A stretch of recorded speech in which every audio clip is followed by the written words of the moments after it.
당신이 몰랐던 이야기. 오늘은 그 돈으로 외식하고 쇼핑이고 여행이나 갈란다 젊은 층들이 보이콧을 선언한 중국 연금에 대한 이야기입니다. 최근 몇 년 동안 중국 SNS에서 꾸준히 언급되는 밈이 있죠. 태어났더니 많다 하고 살다 보니 적다 하네. 취업하려니 늙었다 하고 퇴직하려니 이젠 어리다 하네. 역시 중국이 이 동양 감성의 글은 맛깔나겠습니다. 중국의 1980에서 90년대생 사이에서 큰 공감을 얻고 있는 이 문구는 현재 중국 사회를 풍자하는 밈입니다. 한때 사람이 너무 많다며 산화 제한 정책을 강요하던 정부가 이제 와서 젊은 인구가 부족하다며 결혼과 출산을 독려하는 현실. 취업 시장에서는 35세의 저주라 불리는 장벽에 가로막혀 30대 중반만 넘어도 늙었다는 평가를 받는 상황. 하지만 정년이 되어서도 연금 재정 탓에 아직 은퇴하기엔 어리다며 퇴직을 미루라는 압박을 풍자하는 것이죠. 즉 이 짧은 문장 안에 현재 중국 청년들이 느끼는 시대적 소외감과 정부 정책에 대한 냉소가 압축적으로 담겨 있는 겁니다. 그리고 이 중에서도 최근 가장 큰 문제로 떠오르는 것이 연금 문제이죠. 오랜 기간 인구 대국 지위를 유지해왔던 중국마저 저출산 고령화를 겪으면서 2022년 이후로 인구 증가율이 마이너스로 전환되었기 때문입니다. 2024년 기준 인구수는 한 해 동안 139만 명 줄어들었고 앞으로 더 가속화될 전망이죠. 중국 저출산에 대해서는 채널에서 다룬 줄 알았는데 아직 안 했네요. 조만간에 좀 더 깊게 다뤄보도록 하겠습니다. 어찌되었든 출산율이 낮아지면 경제부터 시작해 전부 다 문제이긴 하지만 필연적으로 등장하는 문제이자 사회적으로 가장 주목받는 문제 중 하나는 연금입니다. 한국도 지금 연금 문제가 대두되는 근본적인 이유 중 하나가 출산율 때문이고요. 실제로 중국 정부 산하 싱크탱크인 사회과학원은 현재 추세라면 2035년에 중국 연금 시스템의 적립금이 바닥날 수 있다고 경고했죠. 앞으로 고작 10년 남짓한 시간 안에 연금이 바닥나서 현재 청년 세대는 연금을 내기만 할 뿐 돌려받지 못할 확률이 높은 겁니다. 상황이 이렇다 보니 처음에 나온 말처럼 청년들부터 시작해 청소년들까지 연금을 내지 않겠다며 보이콧을 선언하고 있죠. 중국 사회과학원의 데이터를 분석한 결과에 따르면 현재도 약 1000만 명의 젊은 근로자들이 연금 납부금을 내지 않는 것으로 추정되고 인플루언서로 활동 중인 22세의 가오펑청이라는 사람은 나를 비롯해 대부분의 친구들이 국가연금제도에 가입하지 않았다. 내가 은퇴할 때쯤 국가연금 금고가 말라버릴 수 있기 때문에 가입하는 것은 의미가 없다. 이론상으로는 은퇴를 대비해 저축하는 것이지만 실제로는 내 돈을 다른 사람을 지원하는 데 사용하는 것인데 왜 그래야 하나라는 말까지 공공연히 했습니다. 가오펑청은 한 달 월급의 5분의 1에 해당하는 약 30만원 상당의 연금 납부금을 차라리 핸드백을 사는 데 사용하겠다고 말했죠. 모두가 잘 납부해도 연금이 바닥날 전망인데 이런 식으로 보이콧에 나서기까지 하다 보니 또 연금을 거부하는 분위기까지 형성되다 보니 연금 고갈은 더 앞당겨질 것으로 보입니다. 중국도 아무것도 안 한 건 아니죠. 연금 개혁을 시행했습니다. 2024년 9월 남성 근로자의 정년을 60세에서 63세로 연장하고 여성은 50세에서 55세로 늦추는 연금 개혁을 단행했지만 내모 별 효과는 없을 것이라는 예상이 대부분입니다. 현재 중국에는 35세의 저주라는 말이 있거든요. 언뜻 35세까지 취업이 안 되면 취업이 거의 불가능하다라는 말처럼 들리는데 아닙니다. 35세의 저주는 35세 전후가 되면 직장에서 쫓겨나고 재취업도 안 된다는 말이죠. 심지어 중국 정부에서 공무원 채용 시에도 연령 제한이 35세로 되어 있습니다. 이건 취업난과도 연관이 있는데 일자리는 한정되어 있는데 하겠다는 사람은 많으니 고용주 입장에서는 신입보다 임금도 더 줘야 하고 가정이 생겨 초과 근무를 시키기도 좀 애매하니 35세쯤 되면 해고해버리는 것이죠. 중국 관영기관이 발간한 보고서조차 35세 저주가 보편적 현상이라고 소개했습니다.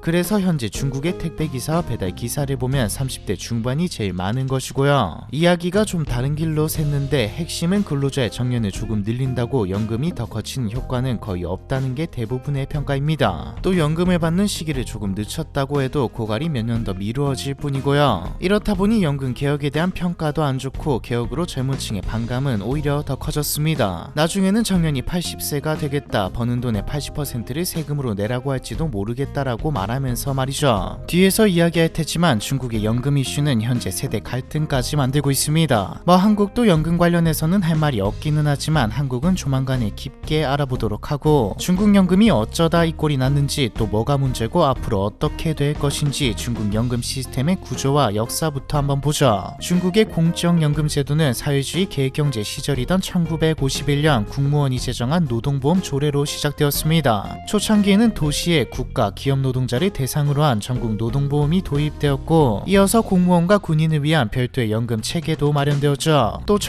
1960에서 70년대까지는 국가가 모든 것을 통제하던 계획경제 시대였기 때문에 직장을 가진 사람은 소위 철밥통이라 불리는 평생 고용이 보장됐습니다. 뿐만 아니라 별도로 연금을 내지 않아도 연금을 지급받을 수 있었고요. 그런데 1978년 덩샤오핑이 개혁 개방을 선언하며 모든 것이 바뀌게 됩니다. 국유기업의 독점 체제가 무너지고 민간기업이 활성화되면서 경제는 성장했지만 기존의 연금 시스템은 불가능해졌죠. 사실 딱히 신경 쓰지도 않았습니다. 당시 중국은 성장에 올인하고 사회 안전망에 대한 투자는 거의 안 하다시피 했거든요. 실제로 중국은 1980년대 중반부터 기존의 복지 모델로는 더 이상 연금 제도를 포함한 사회보장 제도를 유지할 수 없다고 판단했지만 굳이 뭔가를 하지 않았습니다. 그러다 1990년대 경제도 어느 정도 성장하고 국영기업 개혁으로 수천만의 공무원이 일자리를 잃자 이때부터 중국은 본격적으로 연금에 손을 대기 시작했죠. 정부나 기업이 일방적으로 부담하던 방식을 벗어나 국가, 기업 그리고 개인이 공동 부담하는 시스템을 만들기 시작했습니다. 이때 양로보험과 의료보험 제도를 중심으로 제도 개편이 급격하게 추진되면서 기존에 분산되고 비공식적인 복지 체계를 통합했죠. 양로보험이란 노후에 소득이 없는 사람에게 기초연금을 지급하기 위해 설계된 공적연금으로 한국으로 치자면 국민연금에 해당합니다. 공적연금답게 국가가 주도하며 모든 근로자를 대상으로 하고 기업과 개인이 일정 부분 부담하여 노후의 기본소득을 보장하죠. 물론 강제입니다. 근로자는 개인 소득의 8%를 내고 기업이 급여 총액의 16%를 부담하죠. 심지어 이것도 원래는 기업의 부담률이 20%였는데 2019년에 낮춰준 것이고요. 뭐 어쨌든 당시는 다른 나라도 연금 제도를 다 운영하고 문제도 안 될 거라 생각했습니다. 특히나 중국은 인구가 너무 많아서 문제이기도 했고 더불어 저출산 고령화의 핵심 중 하나는 저출산도 있지만 고령화입니다. 그리고 이 고령화에서 핵심은 저출산으로 인해 고령인구 비율이 늘어났다는 것도 있지만 과거와 달리 인간의 수명이 너무 많이 늘어났다는 것도 있죠. 당시에는 이런 인구 구조를 예상하지 못했거나 가능성이 낮다 혹은 이렇게나 빨리 찾아올 것은 예상하지 못했다고 볼 수 있습니다. 수명의 급격한 연장과 급격한 저출산이 겹친 상황이 셈이죠. 현대 중국의 연금 체계는 3층 구조로 되어 있습니다. 1층이 1990년대에 만들어진 기본 양로보험, 2층이 2004년에 만들어진 기업연금, 3층이 2022년에 시범 도입된 개인연금이죠. 여기서 2층 기업연금은 일종의 퇴직연금입니다. 정부가 도입을 장려하지만 참여는 기업의 자율에 맡기기 때문에 대기업과 공기업, 국유기업 위주로 운영되고 있죠. 그리고 개인연금이 중국에서 현재 제일 밀고 있는 연금인데 밀고 있는 이유는 기존의 연금이 고갈 위기라서이고요. 개인연금의 문제는 가입자 수가 너무 적다는 것이죠. 개인연금은 양로보험과 달리 자율입니다. 양로보험에 가입된 사람들만 따로 가입할 수 있는데 기존 연금도 보이콧하는 판국에 개인연금까지 내는 사람은 거의 없으니까요. 어쨌든 지금 제일 문제되는 건 공적연금인 1층 양로보험입니다. 양로보험은 2013년까지 3중 구조로 운영되었는데 가장 먼저 1997년에 도입된 도시 취업자를 대상으로 하는 종업원 기본 양로보험, 2009년에 도입된 농민을 대상으로 하는 신형 농촌사회 양로보험, 그리고 마지막으로 2011년에 도입된 도시 미취업자, 영세 자영업자, 비정규직을 대상으로 하는 도시주민사회 양로보험이죠. 도시 근로자를 대상으로 하는 기본 양로보험의 경우 의무 가입이며 앞서 말했듯 기업과 개인이 일정 부분 공동 부담하고 있습니다. 월급에서 떼어가는 돈이 꽤 많은 만큼 연금 수령액도 높은 편이죠. 반면 나머지 두 보험은 의무가 아닌 자발적 가입 형태이며 개인이 소액을 납부하면 정부가 일정 금액을 보조해줘서 운영되는 구조입니다. 즉 소득이 낮은 계층을 위한 생계 보조형 보험으로서 정부 보조가 들어가지만 그만큼 수령액도 낮아서 사실상 이 연금만으로는 생계가 어렵죠. 무엇보다 자발적 가입이라는 점 때문에 지역마다 가입률 차이가 크고 연속 납부율도 낮기 때문에 노후 보장 기능이 사실상 거의 없다고 평가받고요. 2014년 이후로는 두 양로보험이 하나로 통합되어 주민양로보험이 되었는데 운영 방식은 똑같습니다. 여담이긴 한데 왜 도시 근로자만 의무 가입이고 나머지는 자발적 가입일까요? 중국의 노동시장 구조와 정책적 우선순위 그리고 행정력 때문입니다. 도시 근로자만 의무 가입인 이유는 국가가 기업을 통해 보험료를 공제하고 징수하는 행정적 통제가 수월하기 때문이죠. 무엇보다 고정 소득이 있는 계층이기 때문에 강제 가입도 큰 문제 없이 가능하고요. 하지만 농민과 도시 비정규직은 고정된 직장도 안정적인 소득도 없으니 월급에서 자동으로 보험료를 공제하기도 어렵고 행정적으로도 추적 관리하는 게 쉽지 않습니다. 아무리 중앙정부의 힘이 강하다 하더라도 인구도 너무 많고 너무 넓기 때문에 행정력이 미치지 못하는 지역이 태반이죠. 즉 도시 근로자들에게만 연금제도를 운영하는 게 아니라 도시를 빼면 강제로 징수하는 방식의 연금제도 운영이 불가능한 것이라고 봐야 합니다. 있습니다. 또한 정책적으로도 농민과 비정규직은 오랫동안 복지의 대상이 아니었습니다. 중국 정부는 오랜 기간 도시를 중심으로 정책을 설계하면서 복지 시스템 안에 도시 근로자만 포함시켰으니까요. 일단 앞서 말한 행정력이 닿지 않는 것도 있고 연금보다는 기초생활보장이 우선된 계층이기도 합니다. 수익부터 생활까지 너무 격차가 크거든요. 다른 나라도 시골과 도시, 지방과 수도권의 차이가 크기는 하지만 중국은 이 격차가 상상을 초월합니다. 이 정도면 다른 나라에 살고 있는 게 아닌가라는 생각이 드는 수준이죠. 수익, 생활, 교육, 기본적인 복지 뭐 다 제외하고 연금만 봐도 퇴직한 도시 근로자는 매달 3,000위안 하나로 58만원 정도의 연금을 수령하지만 농촌 노인의 평균 연금은 179위안 하나로 약 3만원 정도에 불과합니다. 생활비의 보태기인커녕 약값으로 쓰기에도 부족한 수준이죠. 본론으로 돌아와서 도시 지방 간의 차이 혹은 차별이 존재하긴 하지만 이때까지 중국의 연금 제도는 잘 운영되어 온 듯 보입니다. 실제로 큰 트러블도 없었고 정부의 힘이 강한 만큼 강제로 걷어가기는 하지만 또 반대로 그만큼 강력하게 집행해서 돌려줄 거라 생각했죠. 연금에 대한 신뢰가 무너졌다는 말은 곧 정부가 돈을 못 줄지도 안 줄지도 모른다, 즉 국가에 대한 신뢰의 금이 같다라고도 볼 수 있습니다. 앞서 말했듯 2035년이면 연금이 고갈될 것이라는 전망으로 인해 불안감이 커진 게 반감이 커진 게 가장 대외적인 이유이지만 사람들이 보이콧에다 직접적으로 불만을 드러내는 가장 큰 이유는 저출산 고령화가 해결될 가능성이 없어 보이기 때문이죠. 지금 중국의 청년 세대는 최악이라고 불러도 손색 없을 정도의 취업난을 겪고 있습니다. 대학 졸업자 아니 대학원 졸업자들도 매년 범람하는데 일자리는 한정적이죠. 생활도 힘든데 아이 낳을 생각은 아니 애초에 결혼 생각도 하지 않습니다. 자기도 주변도 다 이러니 자신들 다음 세대는 인구가 훨씬 더 줄어들 테고 다다음 세대도 별 다를 게 없을 것 같으니 이건 구조적으로 유지가 불가능하다는 결론에 도달하는 것이죠. 여기다 당장 자신들이 부양해야 할 부담도 너무 커집니다. 10년 동안 매년 2천만 명 이상의 노동자가 은퇴해 2035년까지 60세 이상 고령자가 4억 명을 넘어설 것으로 예상되거든요. 이대로라면 약 30년 뒤에는 청년 한 명이 노인 한 명을 떠받치는 상황을 피할 수 없습니다. 내야 할 연금이 늘어난다고 다른 세금이 줄어드는 것도 아닌데 너무 부담이 크죠. 그리고 결정적인 이유가 하나 더 있습니다. 사실 이전까지 연금은 보너스이자 노후자금의 최선보다는 차선이었습니다. 있으면 더 좋고 느낌이었죠. 대다수 근로자의 주은퇴자금은 주택이었습니다. 경제성장을 이어오는 동안 중국의 주택 가격은 특히 도시의 주택은 끝없이 상승했고 이게 노후 대책이었는데 채널에서도 한번 다루었듯 중국 부동산은 폭락했고 아직도 다시 오를 기미가 보이지 않고 있죠. 그런데 뭔가 좀 이상하지 않나요? 사실 이미 연금이 고갈되었거나 연금 고갈 위기에 다른 국가들은 정부에서 연금을 보조해줄 것을 기대하고 있습니다. 또 불만이나 반대 시위까지는 있어도 보이콧까지는 안 하죠. 중국은 독재인 만큼 또 공산주의와 사회주의를 표방하는 만큼 분명 나라에서 국민들을 챙겨줄 거라 생각해야 하는데 오히려 중국이 더 거세게 반항하는 것처럼 보입니다. 이건 반대로 정부의 힘이 그만큼 강하기 때문에 나타나는 현상이라고 봐야 하죠. 연금 지급을 정부가 대폭 감소해도 아니 멈추더라도 자신들이 반항하기 힘들다는 것을 알고 있기 때문입니다. 그래서 정부 보조를 비롯해 무언가를 기대하기보다는 지금 안 내겠다를 택하는 것이죠. 심지어 청년들의 목소리는 생각보다 힘이 그렇게 강하지도 않습니다. 인구의 절대 다수는 앞서 말했던 연금을 받거나 곧 받게 될 사람들이고 정치하는 사람들도 마찬가지니까요. 이렇다 보니 세대 갈등까지 생겨나고 있습니다. 젊은 층은 기성세대는 누릴 것을 다 누리고 부담은 우리에게 전가한다라고 생각하는 반면 장년층은 우리가 열심히 일해서 나라 키워놨더니 청년들은 고마운 줄도 모르고 투덜댄다고 받아치고 있죠. 베이징대 경제학 교수인 야오양은 어떤 나라도 연금을 체납하지 않는다며 젊은이들의 연금 계획 탈퇴는 매우 어리석은 일이라고 비판했고 충칭의 한 체육관에서 영업사원으로 일하는 롱바이는 3년 전 납부를 중단했다면서 우리는 바보가 아니다. 이 나라의 미래는 불확실하고 노인들을 위해 돈을 내지만 정작 젊은이들에겐 이득이 거의 없다는 걸 알고 있다라는 말을 했습니다. 사실 두 세대 모두 일리가 있죠. 청년 세대는 단순히 투덜대는 게 아니라 정말로 위기의식을 느낄 수밖에 없는 상황이며 장년층은 장년층대로 중국의 경제 발전을 이끈 세대로서 고생을 한 것도 사실이니까요. 진짜 문제는 인구 절벽을 예상하지 못하고 설계된 연금제도 그 자체에 있기 때문에 각자 다른 세대에게 불만을 표시할 것이 아니라 연금제도를 개혁하는 데 초점을 맞춰야 합니다. 그런데 이 연금 개혁이라는 게 그 어떤 나라에서도 모두가 만족할 방향으로 개혁한 적이 없습니다. 앞서 나왔듯 중국은 정년 연장을 꺼내들었지만 모두가 만족은커녕 모두가 불만족한 정책이 되어버렸죠. 과연 향후 중국은 내 연금은 어디로 사라졌냐 하느냐라는 청년들의 푸념에 대답할 수 있을까요? 글쎄요, 국가에서 보조해준다고 해도 어차피 세금이기도 하고 결국 한쪽이 희생되어야 하는데 분위기로 봐서는 청년들이 희생의 대상이지 않을까 싶습니다. 젊은 지도자가 나타난다면 모르는 일이지만 중국은 현재로서는 독재니까요. 중국 연금 고갈에 대한 이야기, 이번 편은 여기까지입니다.